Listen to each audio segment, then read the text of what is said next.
سروں پر کفن باندھ کر آئیں گے، آخری سانس اور آخری خان کی رہائی تک واپس نہیں جائیں گے. یہ بڑے بڑے دعوے، مگر احتجاج کو لیڈ کرنے والے علی امین گنڈا پور اور بشرا بی بی مظاہرین کو بے یار و مددگار چھوڑ کر رات کی تاریکی میں فرار ہو گئے.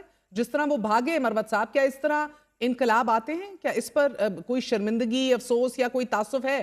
کفن سروں پہ باندھ کے، چونکہ ہمیں پتہ تھا کہ انسانوں سے تو پالا ہی نہیں پڑا ہے، انہوں نے کرنا ہی یہی تھا، تو لہٰذا لوگوں کو کہا کہ جی جانے کا مطلب یہ ہے کہ جان کھونا اور اس کا اندیشہ ہے، تو لہٰذا وہ کفن انہوں نے ہمیں پہنا دیے. تیسری بات آپ نے کہا کہ جی جس طرح یہ باغی انقلابی اس طرح بھاگتے ہیں، آپ بتائیں کہ کیا بشرا بی بی اور علی امین خان جو ہیں ان کے پاس سلیمانی ٹوپی تھی کہ یہ گولیوں سے بچ پاتے، یا انہوں نے سنگی آرٹ سیکھا تھا کہ گولیوں کا ان کو ٹریننگ دی گئی تھی کہ جی آپ نے کس طرح بچاؤ کرنا ہے سنائپر کی گولیوں سے؟ اور کون سی سیاسی قیادت جو ہے وہ اس پہ ٹرین ہوتی ہے کہ جب آپ کے اپنے ادارے آپ پہ فائر ماریں تو آپ نے جان نہیں بچانی ہے؟ تو لہٰذا عقل کبھی یہ تقاضا ہے، شریعت کبھی یہ ڈیمانڈ ہے، ڈائریکشن ہے. یعنی اسلام میں یہ قرآن کریم میں بتایا گیا ہے کہ جناب جہاں پہ ضرورت ہو اور آپ سمجھتے ہیں کہ آپ کی جان کو اندیش ہے تو اپنی جان بچائیں. تو لہٰذا آپ یہ اب ایکسپیکٹ کر رہے ہیں کہ ہم گولیوں کے سامنے آ کے سینہ سپر ہو جاتے اور ہم کہتے کہ جی مارو، تو ہماری بھی لاشیں پڑی ہوتی، جس طرح ہمارے بیسیوں ورکروں کی لاشیں جو ہیں آج ابھی لاشیں بھی ہمیں نہیں دے رہے ہیں، زخمیوں تک رسائی نہیں اس دے پہ رہے آئیں ہیں. گے. مروت صاحب بجا فرما رہے ہیں کہ اسلام کا کیا تقاضا ہے، شریعت کا کیا تقاضا ہے، مگر وہ ذہن سازی جو کی گئی آنے سے پہلے کفن باندھنے کی اور لاشیں گھر واپس آنے کی، تو وہ ذہن سازی کرنی نہیں چاہیے تھی نا سر؟ کیونکہ غریبوں کے بچوں کو یہاں لا کر اگر چھوڑ دیا گیا، نہ کھانا نہ پینا، عام آدمی کے بچوں کا استعمال ہونا، کہ جو لوگ بھی یہاں آئے وہ ایک نظریہ، ایک سوچ لے کر، ایک محبت اور شاید عشق لے کے اپنے دلوں میں آئے، لیکن ان کی ذہن سازی کی گئی تھی. اب جو فاصلہ اور بد اعتمادی مقامی لیڈرشپ سے پیدا ہو گئی ہے، اس کو بھی پر کرنا ہے. اور مسئلہ یہ ہے کہ جانے سے پہلے یا تو اعلان کر دیا جاتا کہ اگر جب خطرہ محسوس ہو تو ڈسپرس ہو جائیں، یہ اعلان بھی نہیں کیا گیا.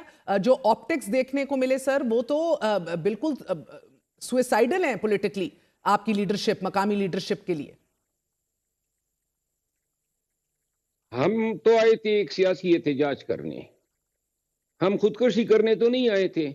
اور ہم تو سمجھ رہے تھے کہ جی پاکستان میں ایک قانون آئین ہے اور یہاں عدالتیں ہیں، تو لہذا ہمارا احتجاج کا حق ہے، زیادہ سے زیادہ یہ ہمیں آنسو گیس ماریں گے، اور جو ساری راستے ہمارے قافلوں کو مارتے آئے. لیکن جب ان تمام رکاوٹوں کو توڑ کے ہمارے ورکر جو ہیں اسلام آباد میں مرکز پہ پہنچ گئے، تو اس کے بعد ان کے پاس رات کے اندھیرے میں 9 بجے کا انتظار کیا، تمام لائٹیں بجھائی، اور پھر انہوں نے سنائپر سے تاک تاک کے ہمارے نشانے لیے. اب بے یار و مددگار جو آپ فرما رہی ہیں کہ ان کو کانا دیے، آپ کو کسی نے یہ کلیم کیا ہے کہ پی ٹی آئی کے علاوہ کسی اور نے ورکر کو کانا دیا ہے؟ تمام ورکر کو کانا جو ہیں وہ فراہم کیا گیا، نمبر 1. نمبر 2، جتنے ورکر آئے تھے اس میں کوئی 10-14 سال کے بچے تو نہیں تھے، سارے بالغ تھے، تو لہٰذا ان کو کیفیت کا، حالات کا پتہ تھا کہ اس میں جان بھی جائی جا سکتی ہیں، اور سینسٹائز کیا گیا تھا. ان کے والدین کو بھی، پورے پاکستان کو پتا تھا سر یہ کہ ان پولیٹیکل حالات ریٹرک میں ہوتا ہے. مجھے بس یہ سمجھا دیجئے، کفن باندھنا، واپس نہ آنا، کلمہ پڑھ لینا، بشرا بی بی کا کہنا کہ میں آخری عورت ادھر کھڑی ہوں گی، ایتھنک لائنز کے اوپر لوگوں کے سینٹیمنٹس کو اجاگر کرنا کہ پٹھانوں کا تو سنا ہے کہ وہ کبھی چھوڑ کے نہیں جاتے. دس از آل پولیٹیکل ریٹرک. کیونکہ جب دھاوا بولا گیا تو وہ تو 2 سیکنڈ میں نکلے، اور اب تو فوٹیجز منظر عام پر آ رہی ہیں کہ G8 کے مقام پر 11:57 کے اوپر کس طرح بشرا بی بی جو ہے وہ گاڑی تبدیل کر رہی ہیں. یہ چیزیں آ رہی ہیں. there is a lot of resentment. یا تو آپ اس resentment کو کہیں یہ ill founded ہے. یہ جو پولیٹیکل ریٹورکس ہیں، یہ ہر سیاسی رہنما جو ہیں ریٹوریکل سٹیٹمنٹ دیتا ہے، موٹیویشن کے لیے بھی دیتا ہے، ہمت دلانے کے لیے بھی دیتا ہے. اور پاکستان کی تو تاریخ ہی یہی رہی ہے.